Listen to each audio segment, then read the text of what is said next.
अभी हमने बसवना का वीर सेवा देखा। अब यहाँ पर हम क्या देखेंगे, महाराष्ट्र के संत देखेंगे। ये कौन से समय में आएंगे आपके, ये आएंगे आपके 13वीं शताब्दी के समय। कब आएंगे दोस्तों, 13वीं शताब्दी के समय आएंगे। महाराष्ट्र के संत हैं। ये महाराष्ट्र के जो संत थे ये कौन से, जैसे आपके नाम आता है कौन से कि जैसे ये वैष्णव संत आए थे कौन से उस समय, एक ज्ञानेश्वर आते हैं, नामदेव, एकनाथ आते हैं, तुकाराम जैसे वैष्णव संत क्या करते हैं कि ये कवि होते हैं, भगवान विट्ठल के उपासक थे। किसके, भगवान विट्ठल के उपासक हुआ करते थे, हम देखते हैं, ठीक है ना। हाँ, तो 13वीं शताब्दी में क्या होता है कि महाराष्ट्र में अनेक संत और अनेक कवि आए थे इनकी भाषा क्या हुआ करती थी, इनकी भाषा क्या थी, सरल भाषा उस समय उनकी थी मराठी भाषा। क्या थी इनकी, मराठी इनकी भाषा हुआ करती थी। उसी भाषा में ये गीत लिखते थे, कविताओं का संकलन करते थे और इससे क्या करते थे, जन जन को क्या करते थे, जाकर ये प्रेरित किया करते थे। और अब इन संतों में सबसे महत्वपूर्ण संत कौन हुआ करते थे, सबसे इन संतों में सबसे जो महत्वपूर्ण संत थे वो कौन हुआ करते थे। अब यहाँ पर हम इनके बारे में क्या करेंगे, चर्चा करेंगे, ठीक है ना। इनके बारे में क्या करेंगे, हम यहाँ पर चर्चा करेंगे। तो सबसे पहले कौन आएगा दोस्तों, आपके ज्ञानेश्वर आएगा। ज्ञानेश्वर के बाद मैंने क्या बताया था आपके, यहाँ पर आएगा नामदेव आएगा, ठीक है ना। नामदेव, ज्ञानेश्वर, एकनाथ, ठीक है ना। ये क्या थे, यहाँ पर प्रसिद्ध संत हुआ करते थे। और कौन आते हैं, एक बताया था मैंने यहाँ पर आपको, तुकाराम। क्या बताया था, ये वो तुकाराम नहीं है दोस्तों, तुकाराम आत्माराम भिड़े, ये अलग है। ज्ञानेश्वर, नामदेव, एकनाथ और तुकाराम, ये जो संत थे ये कौन थे, बहुत महत्वपूर्ण संत हुआ करते थे।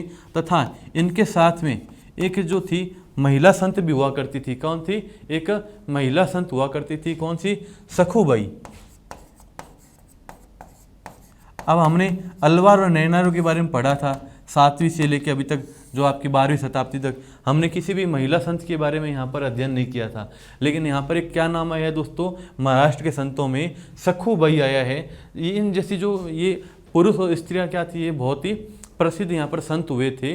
एक आता है चोखा मेला का परिवार आता है। कौन सा, एक चोखा मेला का परिवार आता है जो अस्पृश्य समझी जाने वाली महार जाति का था। क्या था, एक आता है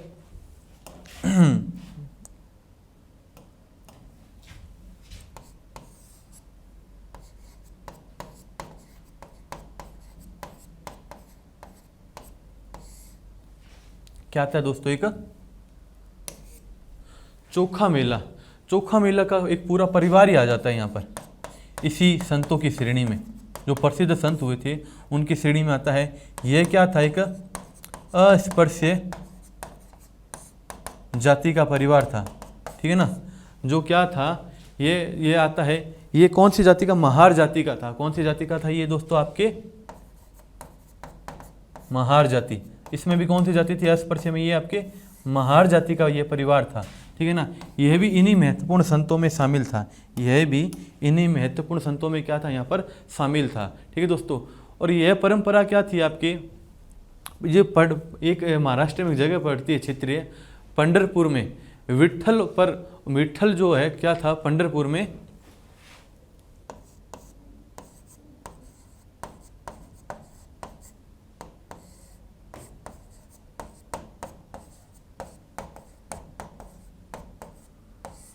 क्या नाम लिखा है मैंने दोस्तों यहाँ पर, विट्ठल।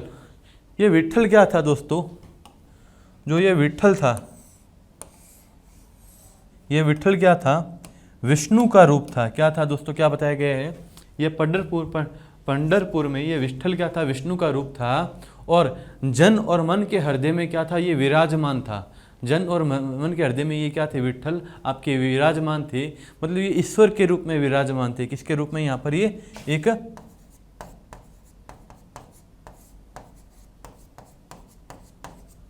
ईश्वर के रूप में सभी के हृदयों में, वहाँ के जन जन के हृदयों में क्या थे, ये विराजमान थे। इन्हीं के विचार वहाँ पर सभी की ओर क्या केंद्रित हो रखे थे।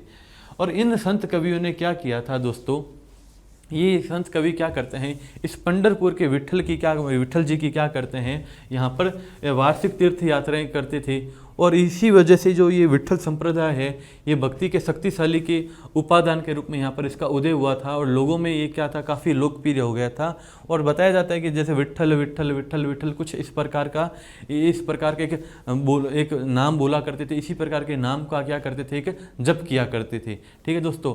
और इन संत कवियों ने क्या कहते कि जो सभी प्रकार के कर्म कांडों पवित्रता के जो ढोंग हुआ करते थे और जो जन्म पर आधारित जो वर्ण भेद जो सामाजिक अंतरों का इन्होंने क्या किया था, वहाँ पर विरोध किया था। ठीक है ना।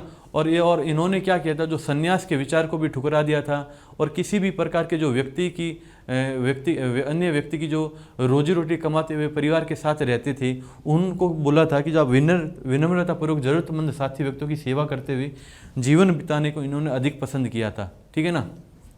और ये क्या करते थे, भक्ति भाव पर बल देते और दुखों को क्या करते थे, एक दूसरे के साथ बांट लेना यहाँ पर पसंद किया करते थे।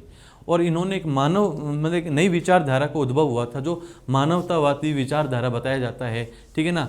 इसी प्रकार के तो एक इसी समय क्या आते हैं, एक आपके गुजराती संत कौन आते हैं दोस्तों, एक मैं बात करूंगा यहाँ पे गुजराती संत की। उन्होंने वैष्णव संप्रदाय के बारे में कुछ बताया है। कौन आते हैं दोस्तों, आपके नरसिंह मेहता ने। कौन आते हैं, संत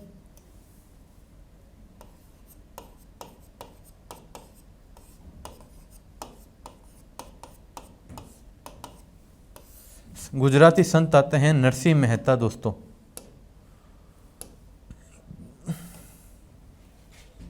नरसिंह मेहता क्या बोलते हैं, वैष्णव जन तो तेने कहिए पीर पराई जान जाने रे। क्या बोला था इन्होंने,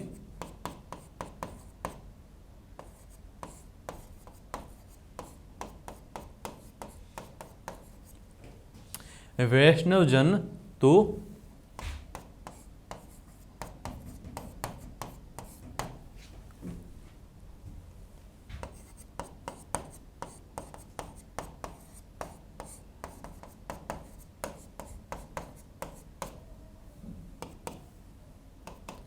इन्होंने कहा था वैष्णव जन तो तेने कहिए पीर पराई जाने रे। इन्होंने ये कहकर क्या है, इसी वैष्णव समुदाय विट्ठल के प्रति एक भाव इन्होंने अपने व्यक्त किए थे। इसी प्रकार क्या आता है कि जो मैंने संत तुकाराम के बारे में बताया था, इन्होंने भी एक क्या किया था, एक मराठी भाषा में एक भक्ति गीत लिखा था। किस बारे में कि जो दीन दुखी जो लोग थे, जो पीड़ित वर्ग था, जो अस्पृश्य वर्ग हुआ करता था, वो ईश्वर के साथ कैसे जुड़े थे, हर व्यक्ति को उन्होंने कैसे दिल से लगाया था, एक दास के साथ भी उन्होंने एक पुत्र जैसा व्यवहार किया था। ठीक है ना। तो इस प्रकार से क्या तुकाराम ने बताया कि मैं ईश्वर के प्रति ये सब भाव कहते कहते भी कभी थकूंगा नहीं। ठीक है ना। उसी प्रकार क्या जो एक मेहर जाति बताई थी मैंने, अस्पृश्य चोखा मेला के परिवार के व्यक्तियों ने, उन्होंने भी क्या किया था, कुछ एक यहाँ पर अपना भाव एक भक्ति गीत के रूप में यहाँ पर व्यक्त किए थे। ठीक है ना दोस्तों। अब इसके बाद में हम बात करेंगे यहाँ पर नाथपंथी किसके बारे में दोस्तों, यहाँ पर हम बात करेंगे नाथपंथी के बारे में।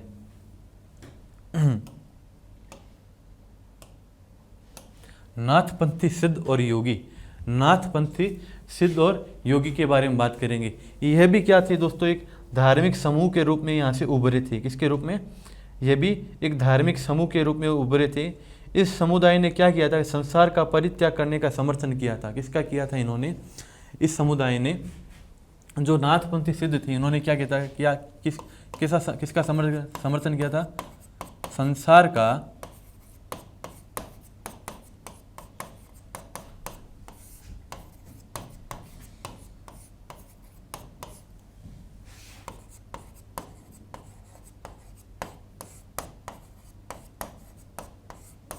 इस समुदाय ने संसार का परित्याग करने का समर्थन किया था। ये क्या करते थे, जैसे साधारण तर्क वितर्क का सहारा लेते थे और रूढ़िवादी जो धर्म के कर्म कांड होते थे या उनके अन्य बनावटी जो पहलू होते थे या जो समाज की व्यवस्था उसकी आलोचना किया करते थे। किस प्रकार के, एक साधारण विचारों से या उनके तर्क वितर्क के सहारे से। इन्होंने उनमें क्या थे, जैसे आता है यहाँ पर नाथपंथी आ जाते हैं दोस्तों, या सिद्धाचार आ जाते हैं। इन सिद्ध को क्या कहा जाता था, सिद्धाचार या योगी थे, उन्होंने इसका उल्लेख किया है। ठीक है दोस्तों। उनके विचार से क्या था कि निराकार परम सत्य का चिंतन मनन और उनके साथ एक हो जाने की अनुभूति क्या होती थी, मोक्ष का मार्ग था। क्या था?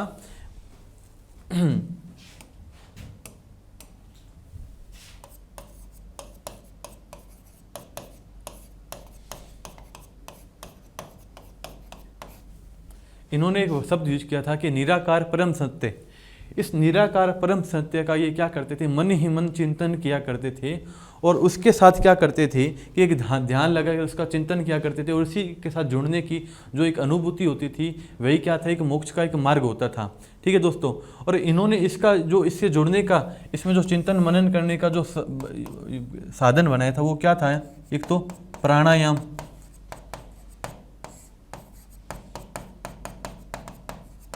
ठीक है ना, योग के माध्यम से योगासन, प्राणायाम, और एक वर्ड क्या मैंने अभी आपको यूज किया था यहाँ पर, चिंतन और मनन। प्राणायाम, योगासन और चिंतन और मनन जैसी क्रियाओं के माध्यम से ये क्या करते थे, अपने मन एवं शरीर को एक बोल सकते हैं कठोर ट्रेनिंग प्रशिक्षण के माध्यम से क्या करते थे, वो अपने को मोक्ष के मार्ग से जोड़ लिया करते थे। और ये समूह खास तौर पर कई जो थे, ये क्या थे कि नीची कही जाने वाली जातियों में बहुत लोकप्रिय हुए थे। किस प्रकार की, एक बताया गया है, यह समूह खास तौर पर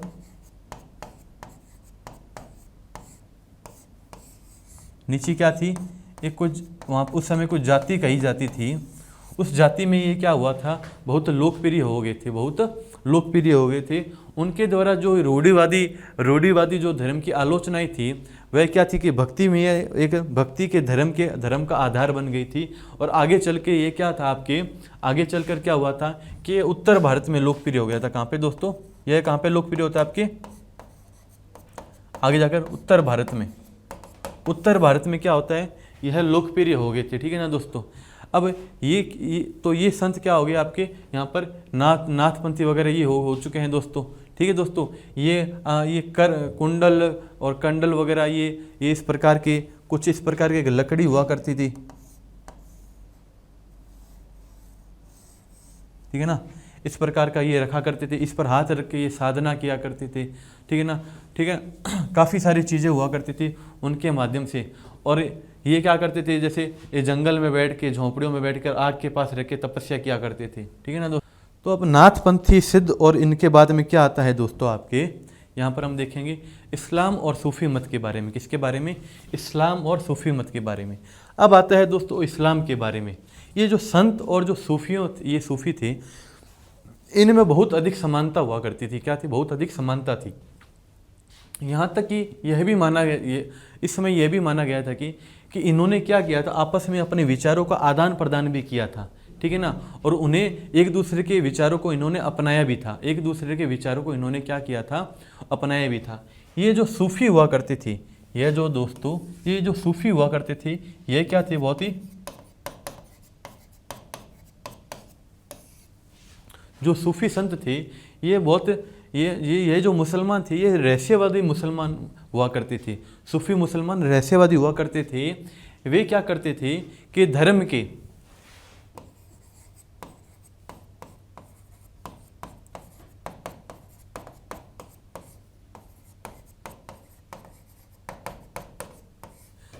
के बाहरी आडंबरों को क्या करते थे, अस्वीकार करते थे। क्या करते थे, अस्वीकार करते थे। ठीक है ना, इस क्रॉस का मतलब क्या है दोस्तों, अस्वीकार। ये धर्म के बाहरी आडंबरों को क्या करते थे, अस्वीकार करते थे। और अपने ईश्वर के प्रति क्या रखते थे, अपने ईश्वर के प्रति प्रेम का भाव, प्रेम व भक्ति का भाव रखते थे। क्या करते थे, अपने ईश्वर के प्रति प्रेम तथा भक्ति के भाव रखते थे। और सभी मनुष्य के प्रति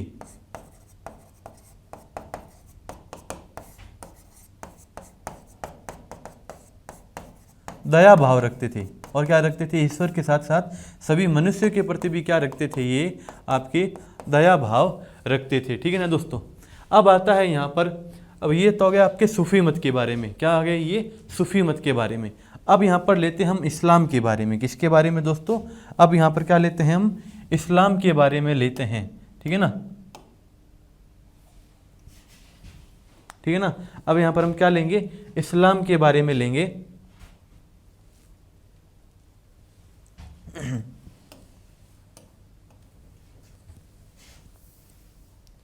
इसको डिलीट करता हूँ दोस्तों एक बार। यहाँ पर मैं ले रहा हूँ इस्लाम के बारे में, ठीक है ना।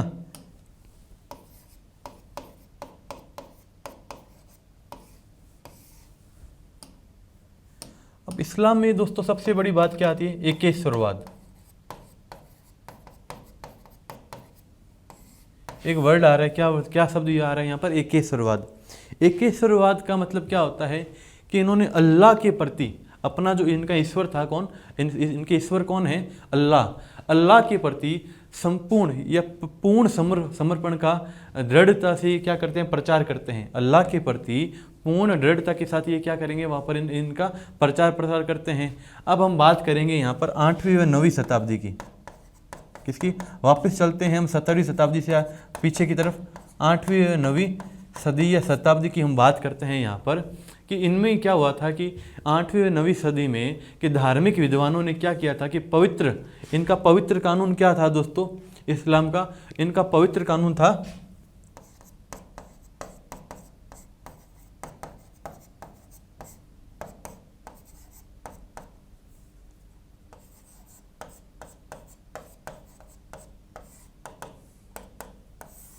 इनका पवित्र कानून आता है शरिया, ठीक है ना।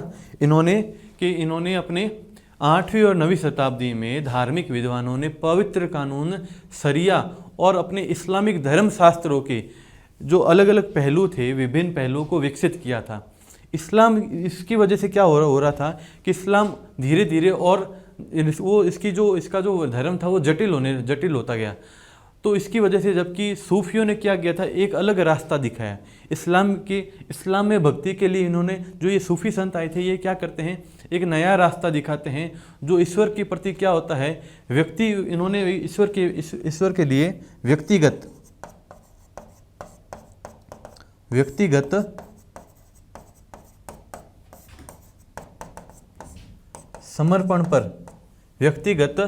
समर्पण पर इन्होंने क्या दिया था, बल दिया था। तो सूफी लोग क्या करते थे कि मुस्लिम धार्मिक विद्वानों पर निर्धारित जो कर्मकांड और आचार संहिता पर इन्होंने क्या किया था, कुछ इन्होंने उसको अस्वीकार कर दिया था।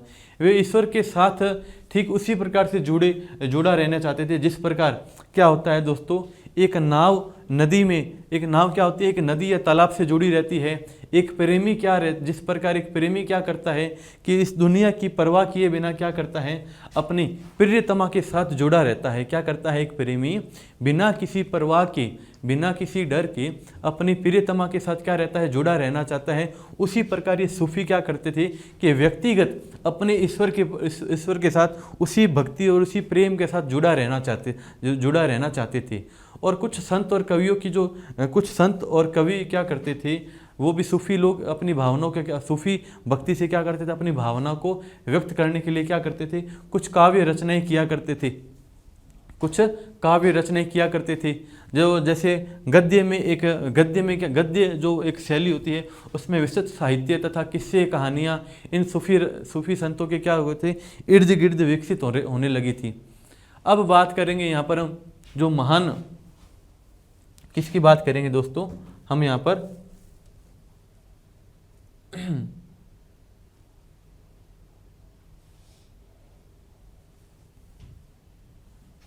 हम बात करेंगे यहाँ पर महान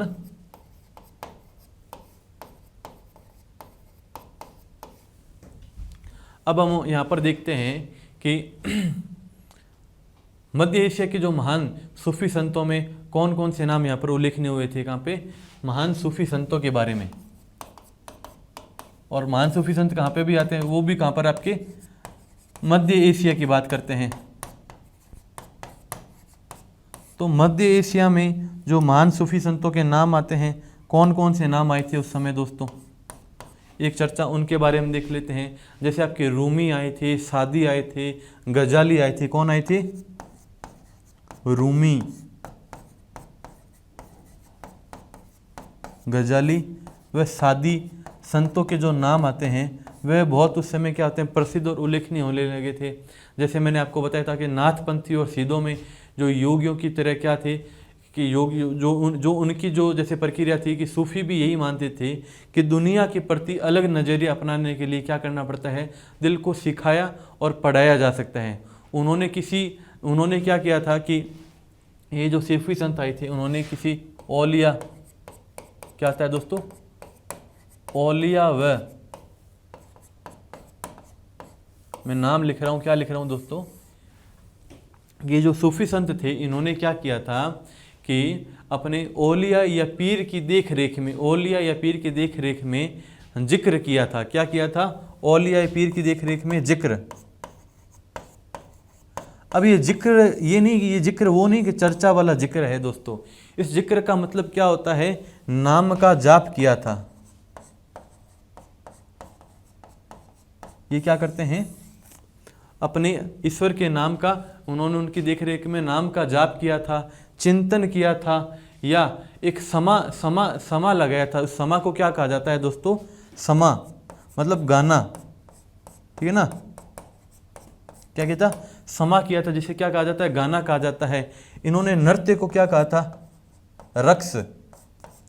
नृत्य को क्या कहा था इन्होंने अपनी भाषा में? रक्स कहा था। और अपनी नीतियों पे चर्चा की थी। अपने जैसे प्राणायाम इन्होंने नाथों ने क्या किया था? प्राणायाम योगासन के माध्यम से किया था। इन्होंने क्या किया था? अपने श्वास मतलब अपने सांस पर नियंत्रण आदि के जरिए उसकी जो टेक्निक हुआ करती थी, उन्हीं की रीतियों का यहाँ पर उन्होंने विकास किया था। इस प्रकार ये सूफी क्या करते हैं कि आध्यात्मिक उस्तादों की इन्होंने पीढ़ियाँ बनने लगी थी। अब इनके क्या थी? इनके जो धार्मिक समुदाय थे वो क्या कहलाते थे? सिलसिला। वो क्या थे? सिलसिलाओं को इनके प्रभाव यहाँ पे बढ़ते गए थे। इनमें से जो प्रत्येक सिलसिला था, उनके निर्देशों, उनके धार्मिक क्रियाओं का थोड़ा अलग अलग तरीका हुआ करता था। क्या हुआ करता था? अलग अलग तरीका हुआ करता था। जैसे कश्मीर के अंदर आपके जो 15वीं व 16वीं शताब्दी आती है, उसमें भी सूफीवाद की एक ऋषि पंथ का उदय हुआ था। क्या हुआ था दोस्तों? कश्मीर में क्या हुआ था आपके? सूफीवाद के कश्मीर में 15वीं व 16वीं शताब्दी में आपके सूफीवाद के ऋषि पंथ का उदय हुआ था। अब ये ऋषि पंथ क्या था उस समय? तो ये क्या था? इस पंथ की जो स्थापना आती है वो कौन करते हैं? शेख नूरुद्दीन वली। कौन करते हैं इसकी स्थापना?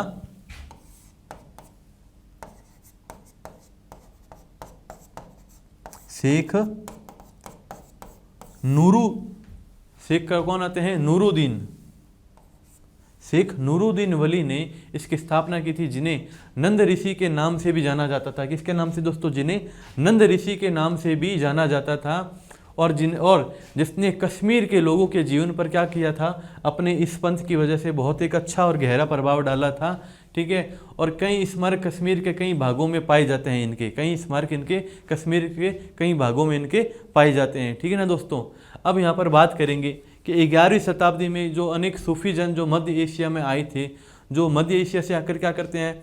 हिंदुस्तान मतलब इंडिया में बसने लगे थे। कहाँ पर? इंडिया में बसने लगे थे। हमने देखा था जैसे दिल्ली सल्तनत की स्थापना की जब बात करते हैं कि उस प्रक्रिया में हम देखेंगे कि आपके जैसे औलिया साहब आ जाते हैं। हम हमारे अजमेर की बात करेंगे, संत निजामुद्दीन आपके साहब आते हैं। ठीक है ना। नागौर में भी संत आते हैं, आपके सूफी संत आ जाते हैं नागौर में भी, अजमेर में भी आते हैं। तो इन जो ये क्या थे? इनका बहुत प्रभाव पड़ा था सूफी संतों के।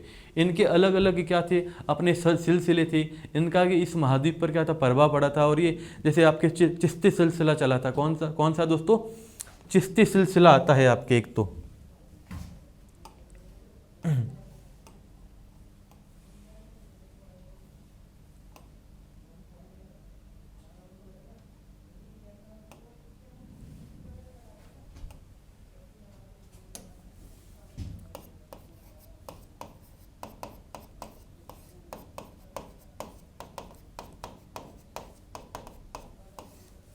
कौन सा सिलसिला आता है दोस्तों? चिश्ती सिलसिला आता है। तो इसका भी प्रभाव दिखा गया था। एक औलियों की एक परंपरा वो भी लंबी चली थी। जैसे चिश्ती सिलसिला की हम बात करते हैं तो हम यहाँ पर पहला नाम आएगा दोस्तों अजमेर। क्या नाम आता है? अजमेर। तो अजमेर के कौन आते हैं दोस्तों? ख्वाजा साहब। क्या नाम आएगा यहाँ पर? ख्वाजा। कौन आएंगे? ख्वाजा मुइनुद्दीन चिश्ती।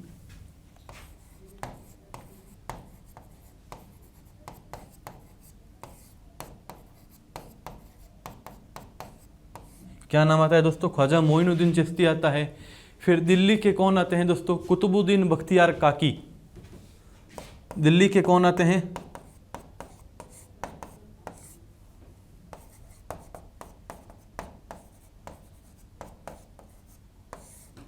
कौन आते हैं? कुतुबुद्दीन बख्तियार काकी। ये दिल्ली के प्रसिद्ध संत थे आपके सूफी संतों में। फिर हम पंजाब के बाबा फरीद आ जाते हैं। कौन आते हैं?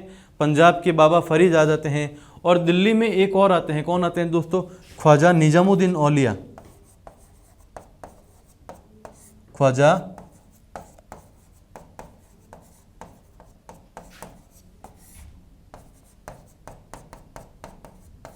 औरंगजेब के काल में इनका अध्ययन करेंगे हम, ठीक है ना, ठीक है ना। किसके काल में? औरंगजेब के। और एक आते हैं गुलबर्ग के बंदा नवाज गिसुर दराज। कौन आते हैं? बंदा नवाज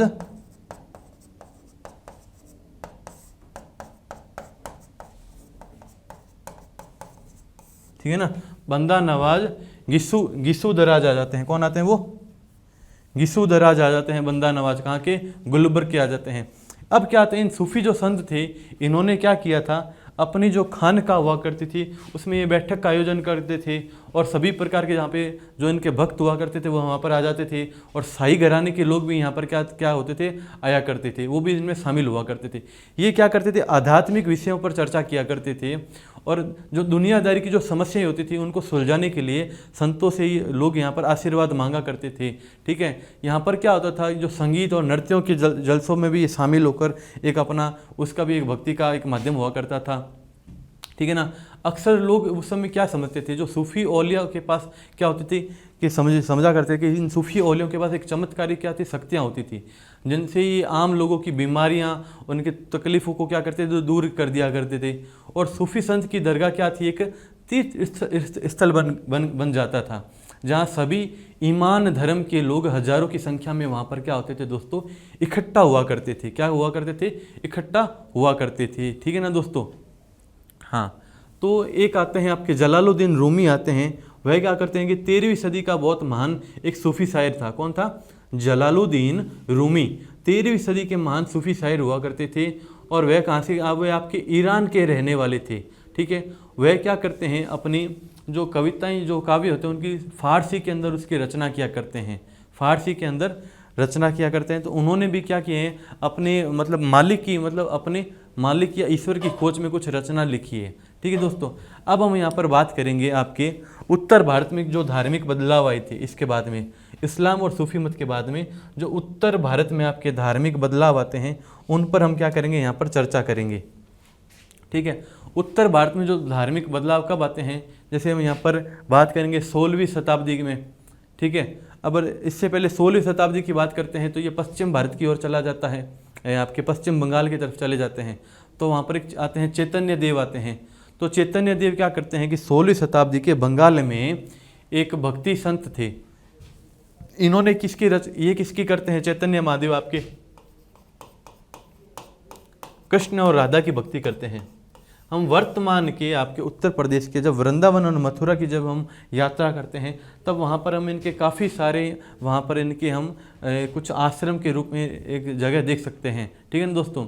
इन्होंने क्या किया था कि कृष्ण राधा के प्रति निष्काम भक्ति भाव का उपदेश दिया था। क्या दिया था इन्होंने, चैतन्य महाप्रभु ने कृष्ण और राधा की निष्काम भक्ति भाव का क्या दिया था, उपदेश दिया था। अब उत्तर भारत में धार्मिक जो बदलाव आते हैं वो कब आते हैं आपके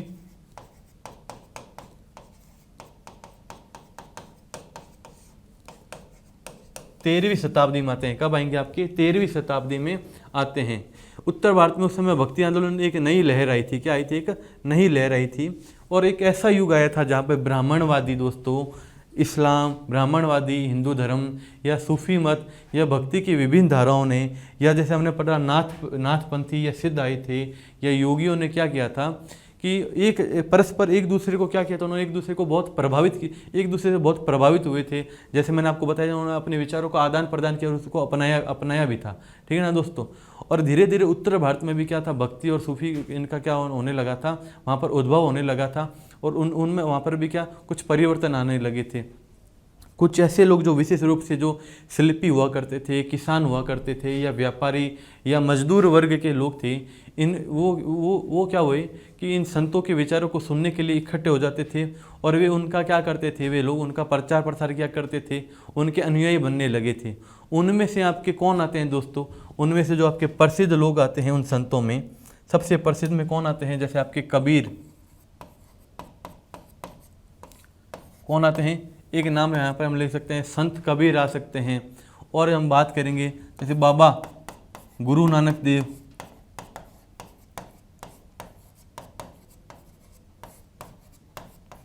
कौन आते हैं, बाबा गुरु नानक देव की बात कर सकते हैं हम यहाँ पर। तो इन संतों ने क्या किया था कि आडंबरपूर्ण जो रूढ़िवादी धर्म थे उनको यहाँ पर उनका विरोध या उनको अस्वीकार कर दिया था। ठीक है, फिर इसके बाद में कौन आते हैं दोस्तों, यहाँ पर एक संत आते हैं तुलसीदास जी, कौन आएंगे, तुलसीदास जी आते हैं। और एक कौन आते हैं आपके संत, सूरदास जी, ठीक है ना। तुलसीदास जी व सूरदास जी क्या करते हैं, इन संतों ने उस समय जो विश्वास और पद्धतियों को अस्वीकार करते, उस विद्यमान विश्वास और पद्धतियों को उन्होंने एक्सेप्ट किया, और उन्हें क्या किया था कि सब जगह पहुंचाने का उन्होंने प्रयत्न किया था। तुलसीदास क्या करते हैं, जो ईश्वर को क्या करते हैं, राम के रूप में इन्होंने धारण किया था। किसको, तुलसीदास ने क्या किया था कि ईश्वर को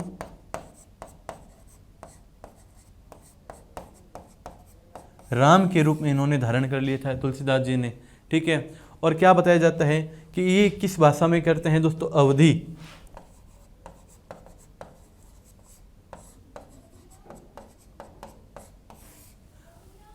अवधी भाषा में इन्होंने किया था, जो कहाँ पे, पूर्वी उत्तर प्रदेश में बोली जाती थी। ठीक है ना। और तुलसीदास की कौन सी रचना जो है, जो बहुत ही प्रसिद्ध है दोस्तों, रामचरितमानस। तुलसीदास जी की कौन सी रचना है जो मुख्य विश्व प्रसिद्ध है दोस्तों, रामचरितमानस की इन्होंने रचना की थी, जो भक्ति भाव की अभिव्यक्ति और साहित्य करती है दोस्तों, और दोनों ही दृष्टि से क्या है, बहुत महत्वपूर्ण है। और सूरदास जी क्या थे, भगवान श्री कृष्ण के भक्त या अनुयायी थे। और उनकी रचनाएं कौन कौन सी आती है दोस्तों, जैसे सूर सागर आ जाती है, कौन सी आ जाती है, सूर सागर इनकी रचना है, सूर सारावली भी इनकी रचना है, और साहित्य लहरी में भी इनकी रचना है। उनके भक्ति भाव इन्होंने अपने इसमें अभिव्यक्त किए थे। ठीक है दोस्तों, क्या किए थे, अभिव्यक्त किए थे। और इसके बाद में क्या आते हैं आपके, ये इनके बाद में असम के एक शंकरदेव आते हैं 15वीं शताब्दी में। ये भी इनके क्या थे, समकालीन थे। इन्होंने किसकी थी, किसी आपके विष्णु की भक्ति पर बल दिया था। और और ये अपनी रचनाएं जो है आपके शंकरदेव असम के 15वीं शताब्दी में, ये आपके असमिया भाषा में अपने नाटक और कविताओं की उन्होंने क्या की थी, रचना की थी यहाँ पर। ठीक है ना। उन्होंने ही क्या किया था, जैसे एक नामघर नाम से कविता और पाठ का एक स्थापित करने की पद्धति चलाई थी, किसकी, नामघर, जो आज तक चल रही है, जो क्या है, जो आज तक चल रही है। और इसी परंपरा से जो कबीर और सूरदास की जो परंपरा आती है भक्ति की, इसी परंपरा से क्या आते हैं आपके संत दादू दयाल, संत रविदास और आपके संत शिरोमणि मीराबाई जैसे संत इसमें शामिल होते गए थे। और मीराबाई क्या थी दोस्तों, आप सभी को पता है, एक राजपूत राजकुमारी थी, जिनका विवाह के 16वीं शताब्दी में मेवाड़ के एक राजघराने राजा से होता है। ठीक है ना। मीराबाई जो है, मीराबाई और रविदास क्या होते हैं, अस्पृश्य जाति के माने जाते थे। ठीक है दोस्तों, और वो अनुयायी बन गए, और वो कृष्ण के प्रति उनके भाव समर्पित होने लगे थे। ठीक है ना दोस्तों, कृष्ण के प्रति उनके भाव सम्मिलित होने लगे थे। तो इस प्रकार से क्या बताया गया है यहाँ पर, जो उत्तर भारत में क्या है, भक्ति की जो परंपरा है उसका कैसे उदय हुआ था, इन सभी पर क्या दी गई दोस्तों, यहाँ पर इसके बारे में चर्चा की गई है। ठीक है दोस्तों, और इन संतों का जो महत्वपूर्ण क्या था, ये आपके भजन के, कीर्तन के माध्यम से, अमोघ के माध्यम से क्या किया करते थे, अपने भक्ति भावों को यहाँ पर इनकी चर्चा किया करते थे। ठीक है दोस्तों, और जैसे आपने सुना होगा कि राजस्थान के अंदर या गुजरात के अंदर ये जन साधारण में बहुत लोकप्रिय हो गए थे। ठीक है दोस्तों, ये उस समय बहुत ज़्यादा लोकप्रिय हो गए थे। इस तरह आज भी क्या होता है दोस्तों, जैसे गीत, संतों के अंदर क्या गीतों की रचनाएं की जाती है, या भक्ति के माध्यम से, भजन के माध्यम से वो करते हैं। और ये क्या है कि जीती जागती एक जन संस्कृति का अंग बन चुका है। क्या है दोस्तों? जीती जागती संस्कृति का एक अंग बन चुका है। और जो राणा का जो राजमहल था उसके वहाँ पर भी क्या थी कि मीराबाई ने कुछ रचनाएं की थी, उसके बारे में भी हम इस एनसीईआरटी के बुक में आप कुछ रचनाएं देखने को देख सकते हैं। और भक्ति संगीतों का एक महत्वपूर्ण योगदान क्या था कि एक संगीत था। भक्ति संतों का एक महत्वपूर्ण योगदान एक संगीत था। जैसे बंगाल के जयदेव ने बताया है कि संस्कृत में उन्होंने एक गीत गोविंद की रचना की थी। किसने? बंगाल के जयदेव ने गीत गोविंद की रचना की थी, जिसमें हर गीत एक क्या है विशेष राग और ताल में उसको संकलन किया गया था। और संगीत पर उस पर क्या उसी माध्यम से संगीत पर क्या क्या जो संतों पर उसका बहुत गहरा प्रभाव पड़ा था, उनके भजन में, उनके कीर्तन से, ठीक है ना दोस्तों। और ये क्या था कि जो मनोभावनात्मक जो अनुभव का पर ये बल दिया करते थे, और जो जनमानस था उनसे क्या होता था, इस संगीत के भाव से बहुत जल्दी आकर्षित होता था और उनसे जुड़ जाया करता था। ठीक है ना दोस्तों। तो आज का जो हमारा चैप्टर था, तो इस चैप्टर में हमने इस प्रकार की जो कुछ चर्चाएं की है। ठीक है दोस्तों। अब है यहाँ पर हमने वर्ड यहाँ पर देखा था, कौन सा? संत कबीर के बारे में।